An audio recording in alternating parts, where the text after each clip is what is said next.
Pernah nggak sih lu merhatiin kalau sekarang banyak banget masyarakat kita, khususnya Gen Z, yang kayaknya males banget buat menikah? Tapi ini bukan sekedar males, tapi mereka tuh merasa kalau nikah itu ribet, banyak tuntutan dan lain sebagainya. Yang pada intinya nggak seindah film-film atau cerita romantis yang mereka tonton. Apalagi banyaknya kasus pernikahan yang dirasa nggak sejalan, kayak KDRT, perceraian, perselingkuhan, dan lain sebagainya. Hal ini menyebabkan banyak orang di zaman sekarang, khususnya Gen Z, jadi males buat nikah. Nah, kalau dulu umur 25 tahun udah dianggap sebagai lampu merah dan buru-buru dicariin jodoh. Tapi sekarang persepsi itu udah banyak berubah. Fenomena ini bukan sekedar tren semata, tapi ada akar permasalahan yang jauh lebih kompleks dari yang kita duga.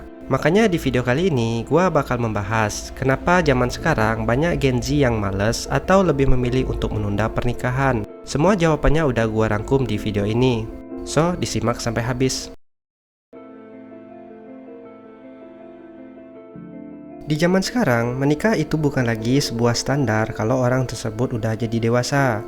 Kalau zaman dulu, mungkin kehidupan seseorang itu belum lengkap kalau belum menikah dan punya keluarga.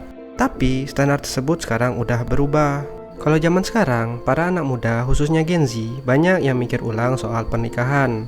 Nah, alasan dibalik kemalasan Gen Z untuk menikah ini sebenarnya adalah bentuk dari kesadaran dan pertimbangan yang sangat matang. Mereka bukan malas dalam arti sebenarnya, tapi lebih pada keinginan untuk memastikan segala sesuatu sudah siap sebelum melangkah ke jenjang yang sangat serius ini. Nah, berikut adalah 5 hal yang membuat para Gen Z lebih memilih untuk menunda pernikahan.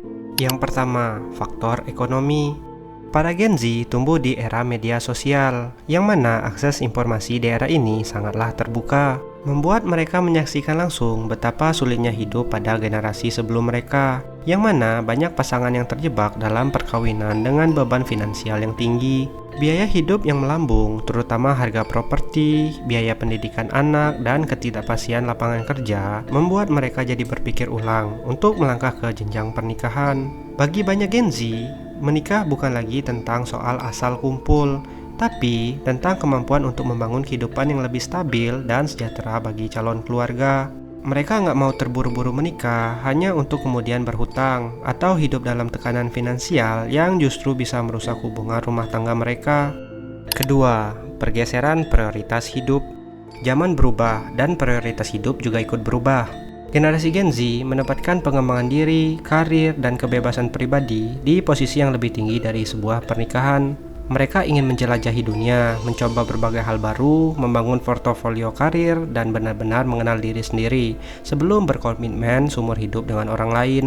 Nah, bagi sebagian dari mereka, menganggap kalau sebuah pernikahan seringkali dilihat sebagai sesuatu yang membatasi ruang gerak dari mimpi-mimpi mereka tadi. Mereka ingin menjadi versi terbaik diri mereka terlebih dahulu sebelum membagi hidup dengan pasangan. Di sini bukan berarti mereka pengen sendiri untuk selamanya, tapi mereka ingin membuat diri mereka bahagia terlebih dahulu sebelum kemudian nanti mencari pasangan hidup yang bisa menambah kebahagiaan tersebut. Ketiga, trauma dari generasi sebelumnya. Kita harus sepakat terlebih dahulu bahwasanya nggak semua anak hidup bahagia di keluarga mereka. Sebagian dari mereka, para Gen Z, adalah anak dari orang tua dengan pernikahan yang nggak bahagia atau berakhir dengan perceraian. Melihat konflik rumah tangga secara langsung sedari kecil membuat mereka menjadi sangat kritis dan hati-hati terhadap memilih pasangan, karena mereka nggak mau mengulangi kesalahan yang sama di keluarga mereka nantinya. Ditambah lagi, dengan mudahnya mengakses cerita-cerita tentang KDRT, perselingkuhan, dan konflik pernikahan di media sosial, membuat mereka jadi semakin skeptis terhadap sebuah pernikahan. Bagi mereka, lebih baik nggak menikah sama sekali daripada menikah dan akhirnya sengsara atau bercerai. Keempat, definisi kebahagiaan yang telah berubah. Bagi Gen Z, kebahagiaan nggak melulu tentang melakukan hal yang sama seperti yang dilakukan oleh orang lain, karena menurut mereka hidup itu terlalu template. Siklusnya nggak jauh-jauh dari sekolah, lulus, kerja, nikah, punya anak, dan bahagia. Jadi sebagian dari mereka memilih untuk tidak mengikuti template tersebut. Para Gen Z memiliki pandangan yang berbeda terhadap sebuah kebahagiaan. Mereka bisa menemukan kepuasan dan kebahagiaan sendiri, entah dalam persahabatan yang mendalam, hobi, pencapaian karir, perjalanan, dan hubungan dengan diri sendiri.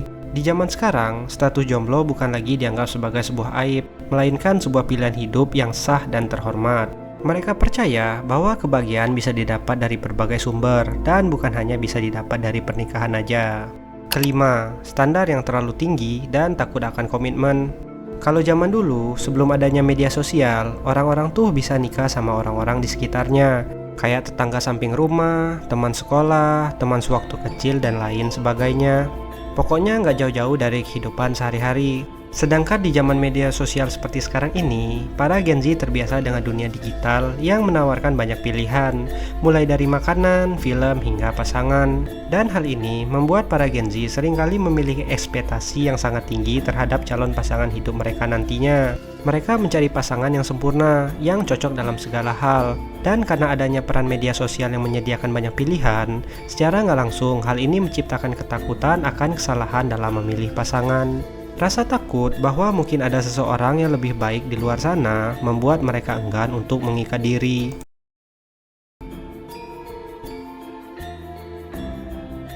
Dari semua yang udah kita bahas tadi, lantas apa yang bisa dilakukan? Yang paling penting adalah komunikasi dan pemahaman antar generasi.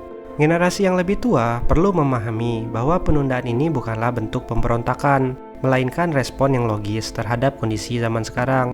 Bukan dengan cara memaksa, tapi dengan membuka obrolan yang sehat tentang pernikahan, termasuk tantangan dan komprominya.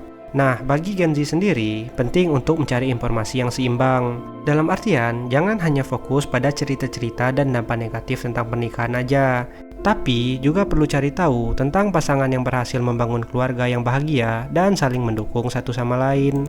Selain itu, memahami bahwa nggak ada pasangan atau pernikahan yang sempurna adalah kunci dari menghilangkan pikiran negatif.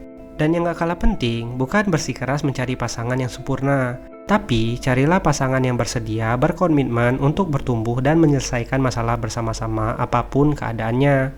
Daripada melihat pernikahan sebagai akhir dari sebuah kebebasan, coba kita lihat dari sudut pandang lain, yakni sebagai permulaan sebuah kehidupan baru yang bahagia. Jadi kesimpulannya, anggapan bahwa Gen Z malas menikah adalah simplikasi yang keliru. Pilihan mereka untuk menunda atau bahkan gak menikah sama sekali adalah hasil kalkulasi yang rasional dan reflektif. Hal tersebut didorong juga oleh tekanan ekonomi yang ada, keinginan untuk berkembang secara pribadi, pembelajaran dari generasi sebelumnya, dan definisi kebahagiaan yang lebih personal dan multidimensi. Ini adalah sebuah evolusi sosial, bukan sekedar keengganan untuk melakukan pernikahan. Pada akhirnya, setiap generasi punya caranya sendiri untuk menjalani hidup. Nah, daripada memberi label malas, mungkin kita bisa melihatnya sebagai sebuah bentuk kematangan, di mana keputusan untuk menikah diambil dengan pertimbangan yang sangat dalam dan kesadaran penuh. Baik untuk mereka yang memilih menikah muda, menunda atau tidak menikah sama sekali, gua harap dapat menemukan jalan mereka sendiri menuju kehidupan bermakna dan bahagia. Nah, kalau menurut kalian gimana nih tentang fenomena ini? Coba tulis di kolom komen. Jika lu suka videonya, jangan lupa like, share, dan bantu subscribe channel ini agar dapat berkembang terus setiap harinya. Sampai ketemu di video selanjutnya. Thanks for watching. See you.